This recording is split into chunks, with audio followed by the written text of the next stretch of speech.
Archive Story, Episode 13, originally written January 17, 2022. A friend asked me earlier this week why I was writing the blogs I've been writing. It seemed like an odd question to me. Wasn't the why obvious to this friend of mine? We proceeded to have a discussion regarding my why. I was able to articulate exactly my why for each of the 3 blogs that I write weekly. But her asking gave me a reason to verbalize a concise reason for my motivation. Sometimes we don't know why we do what we do. We just do them. We get into routines of work and home and rarely think about why we are doing what we are doing. I believe that motivation is an issue rarely delved into, but something that should be examined often. We have no trouble stating what we believe to be someone else's motive. I'm not talking about that. I am talking about us each day evaluating openly before God our own personal motivations. Dare I say that if we were to humbly take a look at them and allow God to show us the truth of the matter, we would not be as bold and brash to ascribe blame to someone else and why they do something. 2 of the most simple and prominent motivators are money and pleasure. It is often just that simple. We work for money and we play for pleasure. If we reduce our motivations down to these 2 motivators, we will find our lives empty and hollow.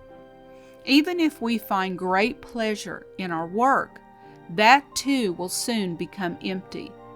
The world is filled with so many people dragging themselves to their workplace every single day. They do it to get paid. If they don't go, they don't get paid. Then they don't have a roof over their head and food to eat. I see another generation of people who have witnessed their parents and grandparents engaging in this daily drudgery for their entire lives, only to die at the end unfulfilled, and they are asking themselves, do I want to live this life of drudgery too? Instead, they seek an experiential lifestyle that will bring them pleasure. They reduce the need for a roof to the smallest and simplest they can. They live a small footprint on the earth so that the money they do have can be spent on gaining pleasure, which they are convinced is not in things. But the pursuit of experiences for pleasure's sake will also grow hollow. It will not sustain the necessary motivation for the long term. When the money and pleasure no longer satisfy, it is often hard to admit. Disappointment usually sets in, then discouragement, depression, and then despondency. Depending on your type of personality and upbringing, this may happen quickly or take several years to surface, and it is challenging to recover from. There was once a person who had it all. He had all the money a person could want. He had all the pleasure a person could hope for. The euphoria of having it all did not last, and it did not sustain, because he had lost the one and only life-giving motivator and could not get it back. Ephesians 1:3. What advantage does man have in all his work which he does under the sun? Ecclesiastes 1:8. All things are wearisome. Man is not able to tell it. The eye is not satisfied with seeing, nor is the ear filled with hearing. Ecclesiastes 2:1-2. I said to myself, come now, I will test you with pleasure, so enjoy yourself. And behold, it too was futility. I said of laughter, it is madness, and of pleasure, what does it accomplish? These are just a select few ramblings of a man who had everything, but had left his first love and source of joy, King Solomon. He had it all. God gave him wealth to have it all because he had desired wisdom. But in the end, he had grown far away from Jehovah God, dabbling in idol worship, did as he pleased, when he pleased, and disappointment, discouragement, depression, and then despondency set in. The words in Ecclesiastes are the ramblings of a man in the throes of despondency, and yet both the motivational factors of money and pleasure he had experienced to the full. What are we to conclude then? That neither money or pleasure for motivation will ever fulfill you. But you already knew that, and yet we are still driven by them both. And so was I for most of my life. That was until I too began to see the lack of fulfillment there.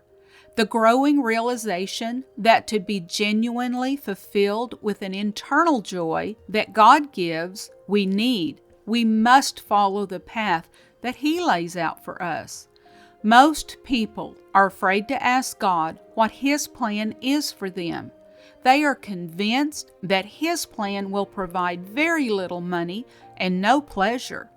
We believe He will stick us in some obscure place as a missionary or something that in our mind is hard, boring, and unfulfilling. God needs you in the profession where your heart will sing and you will flourish, because He loves you, because He has designed you with the gifts and talents that are needed in this world we live in. If you are a round peg trying to fit into a square hole because of money or pleasure, ask God where your place is. Jeremiah 29:11. For I know the plans I have for you, declares the Lord, plans to prosper you and not to harm you, plans to give you hope and a future. He does want you to have money and pleasure. But if we seek those things without His guidance, we will never be truly fulfilled by them. We cannot be driven or motivated by money. Money is just a medium of exchange. It cannot bring internal satisfaction. Pleasure is so fleeting and fickle that sustainability is not obtainable. I've had many shifts in my career through the years. Most have been wildly profitable. Some were very fulfilling for a while. Recently, over the past couple of years, God has been leading me down a path of writing. I wrote 4 novels in 1 year with His help. Everyone showered me with great reviews and comments. It thrilled me because this validation was sure to lead to financial profit. But it did not. I am just being real here. The royalties on books is so very slim, it is shocking. Multiplied, it adds up. But when you are a new author, climbing the mountain to being known is daunting. After writing those 4 novels and reeling from all the hard work that it had been, I was ready to rest, particularly since the motivation of money was not there. Neither was the motivator of pleasure. Yes, it was pleasurable, but not in balance to the degree of hard work that it required. One did not justify the other. Pleasure should not be that hard to obtain. Then a little over a year ago, God pushed me to define the call He had placed on my life and to streamline my focus to what He wanted me to do. It has been a journey of prayer and faith. He has called me to write. He has given me many books to write. There are a few other sidebars on that call, but for now I am focusing on writing. In the meantime, until it is profitable, He has graciously given me a career that is profitable, and one where I am also helping people. So I answered my friend why I write the blogs. Here were my answers. I write the inspirational blog posts because I have an overwhelming desire to encourage and help people to be all that Christ has for them to be. I long to see people walk free of bondages that have kept them from their very best life in Christ. So I write. I write the writing blog posts because I love to encourage others and see them succeed. I share freely what I have been given so that others may not have to try so hard to figure out what to do like I did. I pray that they take my research and trial and error and run with it. So I write. I write the My Life of Miracles blog posts because I want to encourage others who are growing discouraged from lack of answered prayers that God still hears, still sees, and still does miracles. He honors your faith, and He will do all that He says He will, not just for me, but for you too. So I write, profitable? Not yet, but I believe it will be. I hope it will be. I pray it will be. Pleasurable? Not always. It is hard work. I do a lot of writing, proofing, and marketing, etc. But then there are times it makes my heart sing, particularly when someone tells me it has blessed them. What is my motivation? I am doing it because it is what God has set before me to do. It is my calling, and the only way to see it fulfilled in my life is to be obedient and do it. I trust Him that in this journey I will see more than I have ever dreamed of. For me, this is a test of trust. Do I trust Him while there is no money and little pleasure? Do you? This is what I keep hearing.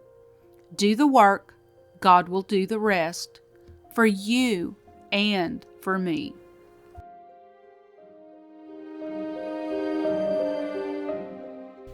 Thank you for listening. Be sure and subscribe to this podcast, plus my other podcast, The Story with Nancy Jackson, where you will hear the actual professionally narrated novel that syncs with after the story. Link is in the notes.